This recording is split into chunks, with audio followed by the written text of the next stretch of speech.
The Tom Woods Show, episode 1453. Prepare to set fire to the index card of allowable opinion. Your daily dose of liberty education starts here. The Tom Woods Show. Folks, the great and heroic Bob Murphy has a brand new book out, Contra Krugman, Smashing the Errors of America's Most Famous Keynesian. This thing is going to give you a ton of intellectual ammunition. Check it out at ContraKrugmanBook.com. And I am the narrator of the audiobook version. How about that? You can get that for free through the Audible offer at TomWoodsAudio.com. At any rate, get all the details at ContraKrugmanBook.com. Hey everybody, Tom Woods here. It is the second episode of Scott Horton Week. We're going to be talking about Somalia, but we're not going to be talking about whether libertarians should move to Somalia or the usual thing. But on the show notes page, I'll have some links to episodes or anything I've written on that whole line of argument you encounter all the time. But instead, we're going to talk about Somalia in the context of the war on terror, because our guest, of course, is Scott Horton of The Scott Horton Show, Antiwar.com, the Libertarian Institute, Anti-War Radio on KPFK 90.7 FM. I mean, the guy's credentials are as long as his arm. Over 5,000 interviews done in his career. This is the man to talk to on foreign policy. And remember, he is working on the magnum opus, in a sense, libertarian one, on the war on terror. And we want to help him do that. And so I want to urge folks to go and support Scott. Now, Scott, before I bring you on here, I want to tell people, I'm going to steal your thunder because that's my prerogative as the host. I'm going to tell people a couple of things. First of all, TomWoods.com/Horton. And remember, I support Scott every month. Okay, so I'm not telling you to do something I don't do myself. Secondly, TomWoods.com/Horton now redirects to libertarianinstitute.org/donate. So if you just go to TomWoods.com/Horton, you're now going to be taken to a place where they've just gotten their 501c3 material worked out so that your donation will be tax deductible. So that makes it even more attractive to help out Scott. And still more is that this very week, as we're recording this, and I'm speaking to you now on July 23rd, 2019, we have a very generous person who has agreed to match out of his own pocket whatever amount is pulled together for Scott, I believe, this week. So that's another reason. You're going to get real bang for your buck. Whatever you donate, Scott's going to get twice that so that he can work on this great and important book. And if you know Scott Horton, if you listen to him at all on my show, you know how good this is going to be. Or if you've read his book on the war in Afghanistan, you totally get it. So, Scott, now that I've said all that, I'm bringing you on. Welcome back. Thank you, Tom, very much. I really appreciate it. And let me say thank you very much to everybody who's already donated. We've had this thing going for a week and a half or so and already brought in some money, and very grateful to everybody for their support. And I am too. I'm glad people are responding. It's wonderful. I appreciate it. And as I say, it's something I do myself every month. I donate to Scott and his work. It's very important. All right. So here we are, episode number 2 of Scott Horton Week. Yesterday, we did an overview of where things stand in a bunch of countries. Now let's go back and look at a little history. We're going to pick, in fact, I asked you to pick the countries, and you chose Somalia, which is interesting because it's not really, let's say, ground zero of the war on terror. And in fact, that's in a way what makes it interesting is precisely that it doesn't seem to have much to do with anything. So it makes you wonder, maybe there's something more to American foreign policy than just protecting Americans from terrorism. I mean, maybe there's some kind of other imperial ambition going on here. So let's start. You have an article that I'm going to link to on the show notes page, tomwoods.com/1453, about how U.S. policies made the famine in Somalia worse. So let's talk about what began to happen. Or first of all, how did it come to be that Somalia was viewed as being a legitimate target in the context of the war on terror in the first place? Well, to jump kind of into the middle of it, and we can go back, but in 2006, when the very worst part of the war began, the U.S. government's justification in the Washington Post was that there were 3, quote, Al-Qaeda suspects wanted for questioning by the FBI for their possible role in the USS Cole attack.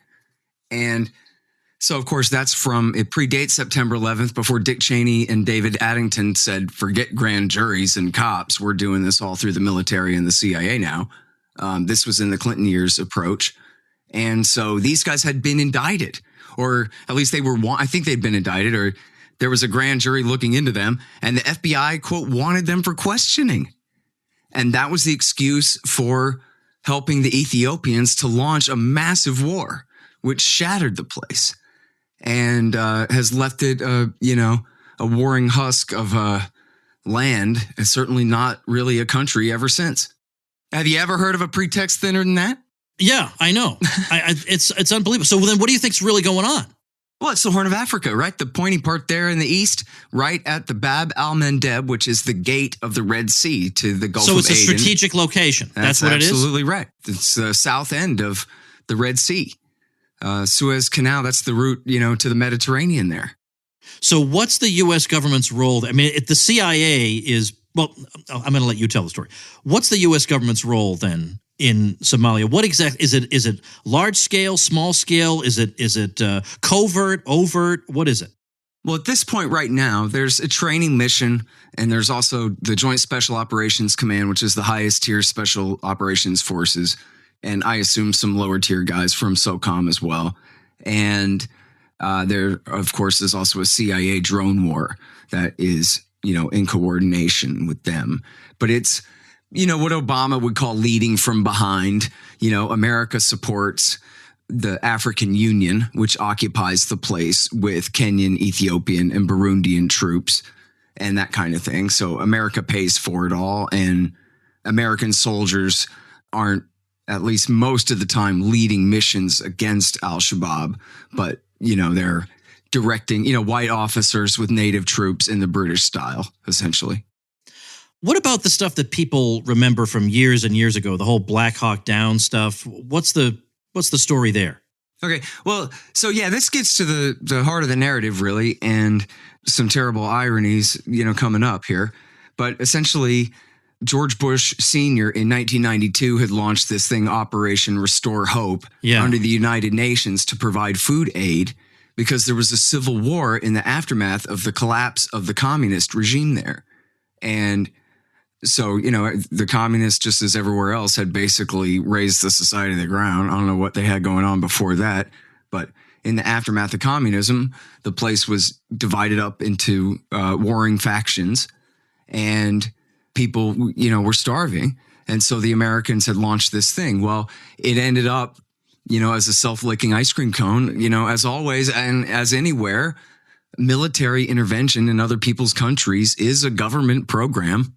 And so it became the case that, our UN peacekeepers say they need help. So we'll send in some Rangers and this kind of thing. And it just kept growing and growing. And they figured out that, the real problem here is this warlord Adid. And so what we need to do is get rid of him. And they had sent some Rangers and some Delta guys to go and get him. And it was actually after weeks and weeks of random shelling of Mogadishu by French, Belgian, and Italian troops, some of whom were later indicted by their own countries for war crimes. They left that part out of the movie, right? How the UN peacekeepers had been just randomly killing people for fun. There are pictures you can still see to this day of UN peacekeepers. I think these are the Belgian troops holding a little boy, a Somali boy, over a fire in a barrel, torturing him and forcing another one to eat worms at gunpoint with a gun to his head and this kind of thing. And the UN tried to defend them, of course, but their own countries prosecuted them anyway. So that was the lead up to the actual Blackhawk Down attempt to get Adid, which led to the deaths of I don't know how many Somalis, and I think it was 17 American special operators, some of whose corpses were dragged through the street and that kind of thing. And Bill Clinton and his Pentagon wisely cut and ran right then. And so what the hell are we doing here anyway? It wasn't just Bill Clinton. It was the military wanted to go too. And they pulled out of there. So one little side note here is the father of one of the dead Rangers was one time interviewed on PBS Frontline, I think, and described meeting Bill Clinton and saying, let me get this right. You were trying to negotiate with Adid. And he goes, yeah, that's right. And he goes, yeah, but then you sent my son out to arrest him or to capture him or kill him at the same time. So why is that? And the father said, I'll never forget this. The father said, and Bill Clinton looked at me with the most blank stare I've ever seen in a man's face and just said, well, I don't know. I asked Tony Lake the same question. And that was his national security advisor. So it was just a government program, a total screw up. And this guy's son was killed for nothing. And so, but then the various warlords who had, started to divide up the place, essentially through the 90s, without any further American intervention or nothing major anyway that I know about, essentially all the different warlords pretty much fought each other to exhaustion. And right around the turn of the century, this is where the whole, libertarians should move to Somalia thing comes from. It's not just that, it's a stateless place and it's also a hellhole. It's that libertarians had praised Somalia's statelessness. And in that article at the Future Freedom Foundation that I wrote, I cite two articles. One is a study by an economist at George Mason, and the other one was an very in-depth article for Liberty Magazine explaining how they had de facto anarcho-capitalism. There was just nobody powerful enough to really try to gangsterize anything. So the port of Mogadishu had no tariffs. It was wide open and trade was at an all-time high. It had the fastest growing telecommunications infrastructure in sub-Saharan Africa and whatever, all different measures of essentially their more ancient tribal structures of the elders and the old men and the imams and the natural grassroots authority from very local areas around the country essentially ended up taking control of affairs, resolving disputes, and it was working out. It was really working great. And so libertarians said, look, see, liberty works. Even in a place where they don't necessarily believe in liberty, where they've never heard of a Rothbard or even an Adam Smith or something probably, but they have their own ways of doing things. And when there is no overriding authority there to distort the relationships between everyone else, things pretty much work themselves out in a compatible sort of a way. But then, of course, back to our three wanted terrorists, you have supposedly some guys on the run there. And right after September 11th, which of course no Somali had anything to do with, the Americans essentially, the neoconservatives latched on to the supposed presence of this very small number of al-Qaeda terrorists inside Somalia and used that as an excuse to send the Joint Special Operations Command against top-tier special operations forces and the CIA to Somalia in 2001. I mean, before they were done letting Osama escape, they were already deploying guys to Somalia. And famously, Wesley Clark, the former Democrat presidential candidate and the butcher of Serbia from 1999, when he was Supreme Allied Commander of NATO, he tells that anecdote of going to the Pentagon after 9/11 and being confronted by a colonel, I guess, saying, General, come in here and look at this. And it's a memo that must have been from Feith or Pearl or Wolfowitz or something about the neocon target list. Came from Rumsfeld's office anyway. And it said, we're going to attack 7 countries. We're going to attack Iraq, Iran, Syria, Lebanon, Sudan, Somalia, and what am I missing? I forgot. And anyway, and Somalia was on the list, and it was right there in the neocons' plan for their ultimate. Oh, and Libya. Did I say Libya? It was right there on their plan for their ultimate regime change policy across the region. 7 countries in 5 years. That was what they wanted to do with their ambition there in the time between 9/11 and the invasion of Iraq. And so anyway, they sent CIA and JSOC there. Now, here's where it's just straight up government program. We could be talking about the war on poverty or the war on illiteracy or whatever government, activity anywhere in the country attempting to accomplish goals where everything they do just makes matters worse and gives them a new excuse and makes matters worse and gives them a new excuse until everything goes completely to hell. Welcome to America. Okay. And so what happens is the CIA backs these warlords, including, guess who, Tom? Adid's son, the bad guy from Blackhawk Down. They say to his son, hey, we know you. You have a familiar name. Here's this giant stack of money and some weapons. Go and kill some Islamist jihadists for us. So the warlords say, okay, and they take the money and guns and, of course, do their own thing and amass their own power. And so the balance of power is all completely skewed, right? And so they start taking advantage and going after all their enemies and building up their own power. And the more that they do that, of course, the more resistance builds up against them. And then the more that happens, the more the warlords come back to the CIA and say, man, these Islamists are really fighting us hard. We need more money and we need more guns. And this keeps escalating around and around, back and forth, until about 2005. And finally, something called the Islamic Courts Union, and it was quite literally a union, came into being as the government of Somalia. I should say, by the way, when you look at the map of Somalia, the entire kind of North Fork there, That's all Puntland and Somaliland, and they have basically been autonomous and fine and excluded from, almost all of this. They're sort of, free Somalia or something up there in the north. This is more, all concerning in the southern part of the country and the western part of the country and all that. So anyway, the Islamic Courts Union comes into being, Tom, because as Randolph Bourne taught us, war is the health of the state.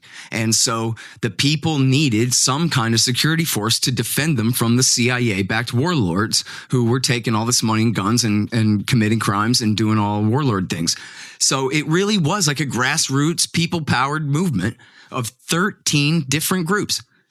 Not to make them sound exactly like George Washington and friends, but it was 13 different groups came to declare independence from the American Empire and to fight off these warlords, and they succeeded. And they forced the warlords into Ethiopia across the border and beat them.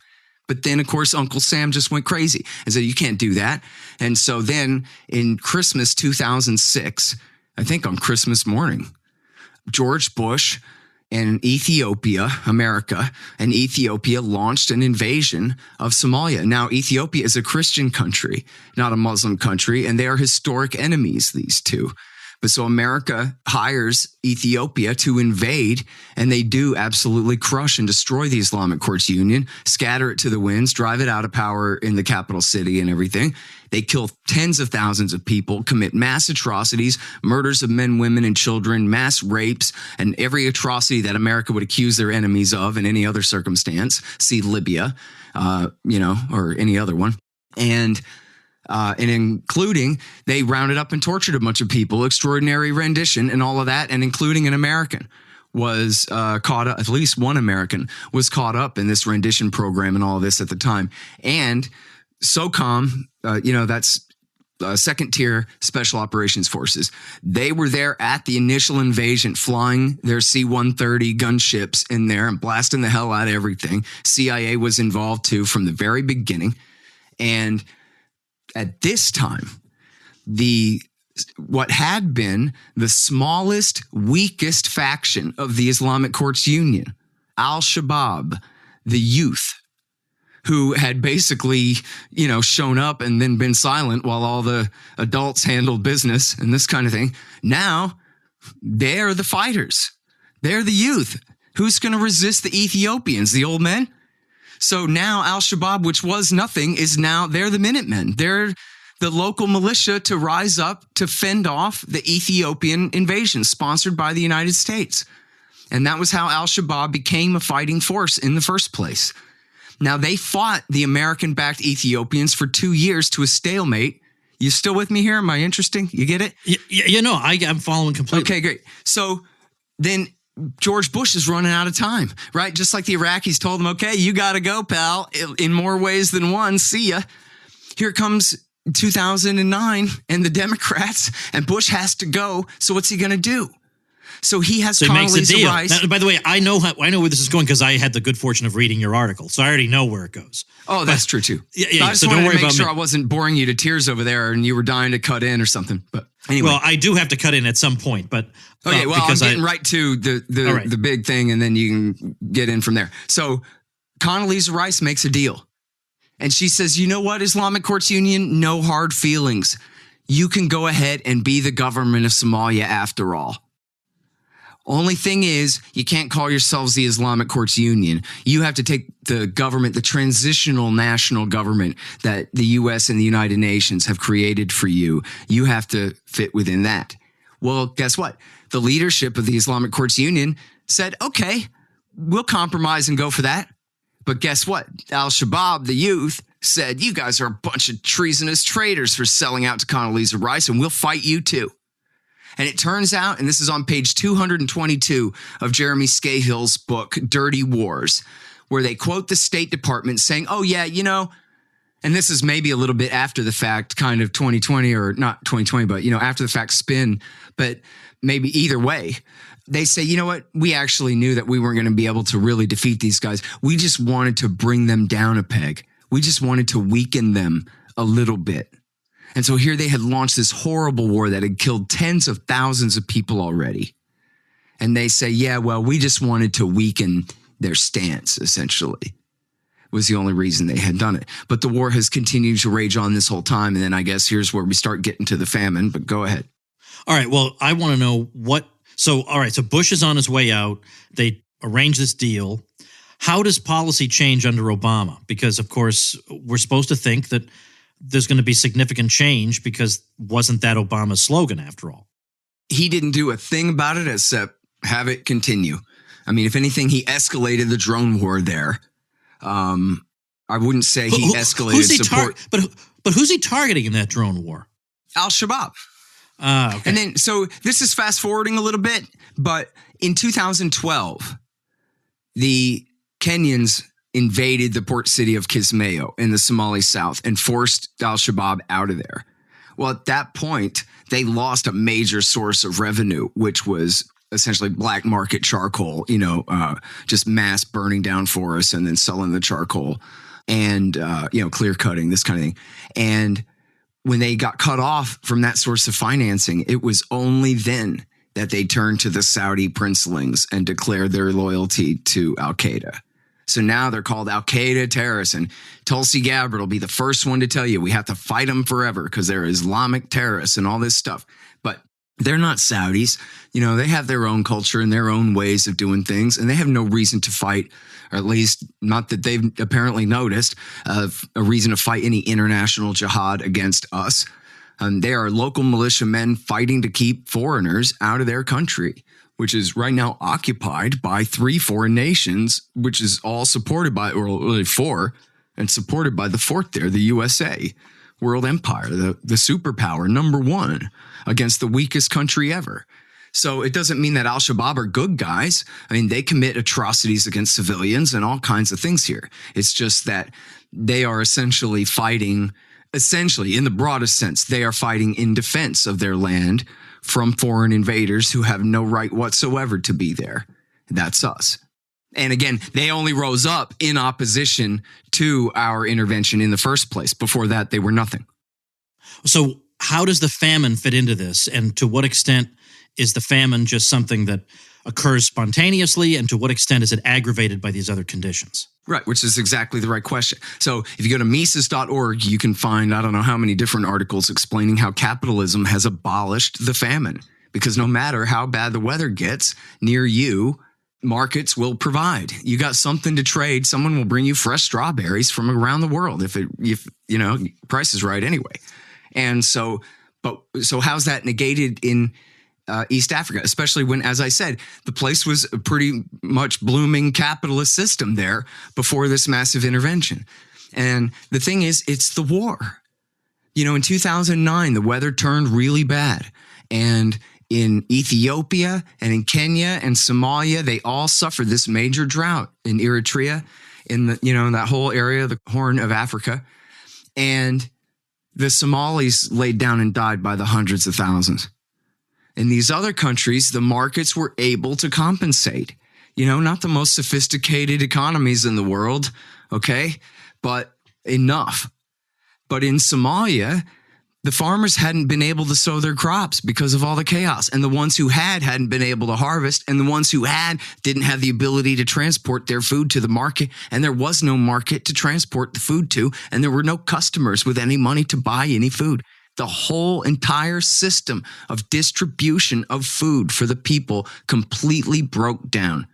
As I put it in the article, the bad weather couldn't have picked a worse war to intervene in. These people had no safety cushion at all when the sun came and joined the war on America's side against them. And so, according to FuseNet, which was backed by the U.S. and Britain and did not put this out as some cry for further intervention or anything like that. They, according to their surveys, and this was back in the beginning of 2013, about that earlier famine, there's been, not as bad, but there have been continuing hunger problems there ever since, of course, as well. But they wrote back then that 4.6% of the total population and 10%, Tom, of the children under 5 died in southern and central Somalia between October 2010 and April 2012. It's now estimated by them that more than 250,000 people died, more than half of them, that is at least 125,000 of them, children. And, here's the thing, man. This is one of those S-hole countries, right, where those barbarians, they never figured out how to do things right and this and that. But they didn't all lay down and die in Ethiopia, and they didn't all lay down and die 125,000 dead children in Kenya. It was America's war that did this to them. And think about it like this. When Lehman Brothers goes out of business, us libertarians rightfully point at the U.S. government first. And we go, Lehman may have their problems, but the U.S. government is the world empire. The U.S. government is the commissar of the bubble and, the currency, and therefore the bubble.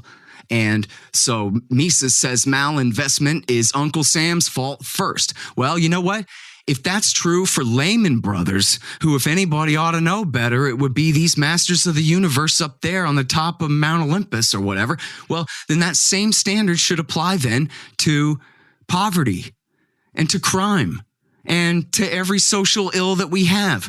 The first question we should ask is, what is the U.S. government's responsibility for creating this crisis in the first place? Doesn't mean everything is their fault, and it doesn't mean that other people then are no longer responsible for the things that they are in fact responsible for. But it just means you look at who is the most powerful actor involved and what is their role first. And if we're going to do that for Lehman Brothers, then that's the way we need to approach the crisis in Somalia.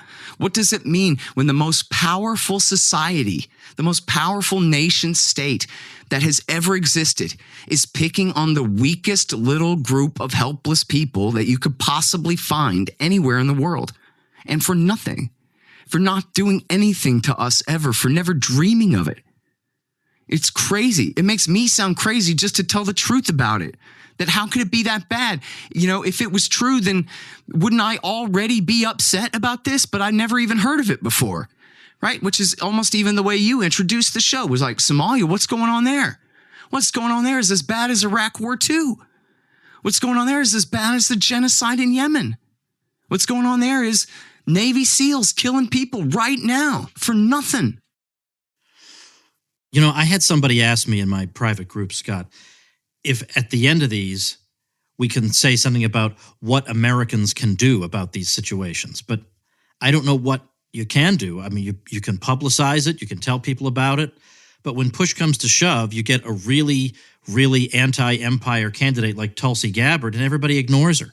Yeah. It's very demoralizing. And even she's horrible on this stuff. I mean, her thing is she really? Tell me. Okay, very simple. I'll try to say this really fast. She is very wisely, and I'm very grateful for this, she is very wisely against wars for terrorism, such as we've discussed a million times, Obama and Clinton and Brennan's high treason in Syria for 5 years, backing al-Qaeda until it turned into the Islamic State over there. Okay, but any fool ought to be against that. But then she turns right around and says, but the war on terrorism, I'm a hawk. So she says she doesn't, she's also good on regime changes against secular dictators. She doesn't want to do that. But I don't know if she'd still back them, which is not any better than overthrowing it. Well, it's a little better than overthrowing them, but not much. But when it comes to, say, for example, the drone war in Yemen against al-Qaeda in the Arabian Peninsula, or the drone war in Pakistan against al-Qaeda there, which we discussed on the show the other day, or the drone war against AlShabaab in Somalia. You know what she did? She put out a thing actually a few weeks ago where she listed just this very small handful of groups. She goes, look, there's still al-Qaeda in Idlib province in Syria. There's still al-Qaeda in the Arabian Peninsula in Yemen. There's still AlShabaab in Somalia. And then she finishes with, there are hundreds of these groups around. Which is just a lie. I mean, that is the kind of crap you'd hear from George W. Bush when he's just making up stuff. Or like Donald Trump when he takes the lie that Iran killed 600 Americans in Iraq War II and then magically turns it into 2,000 now. Almost half of them, huh? Whatever. This is just absolute garbage. And she blames it on radical Islam when it's not that. It's radical politics, which are driven by American mass murder campaigns for the last 40 years. Everybody knows that. When you say everybody knows that, the problem is they don't. All right. Well, don't you think ultimately? You know what it is, Tom? And this is the point of the book, right? Is I'm borrowing from so many other people who wrote all this truth before me, right? All the deal is every bit of this is known. And if I tell you Ronald Reagan backed Saddam Hussein in the 80s against Iran, you'll go, yeah, I knew that. I think we all know that, right? But what you don't have is somebody to put it all together in a row for you. Right, you know? exactly. And that's what I'm going to do for you. That's all. That's exactly what we need done. So, folks, this is, I feel like it's a telethon. You know, this is like a telethon. If only we had video, we could have a Save ticker the tape. Somalis. Yeah, right, exactly. Give your money to me. Yeah. I do want people to go over to tomwoods.com/Horton, help make this project a reality, because, I mean, just the stuff we've heard today is just the tip of the iceberg, because Somalia is not even the center of all this. And just here alone, there's information most people don't have and know nothing about, and yet needs to be known. So go over there and support Scott at tomwoods.com/Horton. Now, before we wrap up for today, in addition to supporting Scott, I want you to listen to me about something that makes me happy.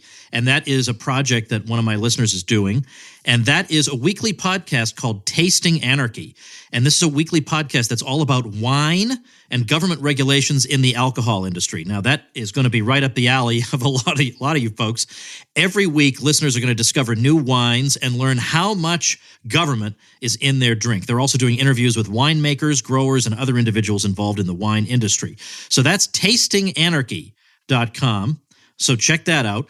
And then a subdomain of tastinganarchy.com is Childerberg.com. Childerberg is the annual libertarian gathering in Central Texas, taking place May 23rd through 26th, that's 2020, overlapping with the Libertarian National Convention. So anybody interested in going to the Libertarian National Convention but wants to save money by camping is welcome to stay with the folks at Childerberg. It's run entirely on donations, so there's no cost for campsites, but there is limited availability, so you'll want to check out Childerberg.com. So tastinganarchy.com, Childerberg.com. We'll link to both of these at tomwoods.com/1453. And these folks are getting this nice publicity from your host here because they used my link to get their hosting. So you can get nice publicity for your site if you do likewise. Get the details at tomwoods.com/publicity, and we'll see you tomorrow.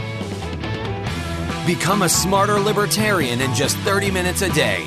Visit tomwoods.com to subscribe to the show for free, and we'll see you next time. Like the sound of The Tom Woods Show? My audio production is provided by Podsworth Media. Check them out at podsworth.com.